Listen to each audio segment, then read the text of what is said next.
முடிஞ்ச குழந்தைகளுக்கெல்லாம் தலைக்கவசம் வாங்கி கொடுத்து போட்டுக்கோங்க. யார் எப்போ எங்கே எப்படி போகிறாங்கன்னு தெரிய மாட்டேங்குது.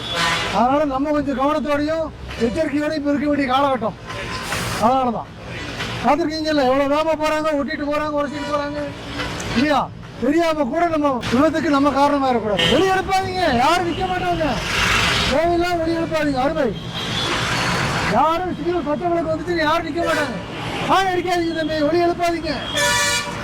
தேவையில்லாத இடத்துல வெளியே எழுப்பவே வேண்டாம். பச்சை விளக்கு வந்துச்சு யாராவது சாலைகள் ரோட்டில் நிற்கணும்னு வேண்டுதலாங்க. ஒரு நிமிஷம் யோசிச்சு பாருங்க, யாராவது சாலைகளில் பச்சை விளக்கு எரிஞ்சிட்டு இருப்போம் ரோட்டில் எனக்குன்னே நிற்பாங்களா? அந்த ஒரு நொடி 2 நொடி பொறுக்க முடியாமல் போல அடித்தா எப்படிங்க மற்றவங்களுக்கு குழந்தைங்களுக்கு பெரியவங்களுக்குலாம் காது என்ன ஆகுதுங்க?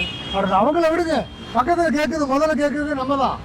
நம்ம அடிக்கிற ஹார்னை யோசிங்க. காது நிறைய பேர்த்துக்கு கேட்காம போயிருதுல. சிந்திச்சு பாருங்க.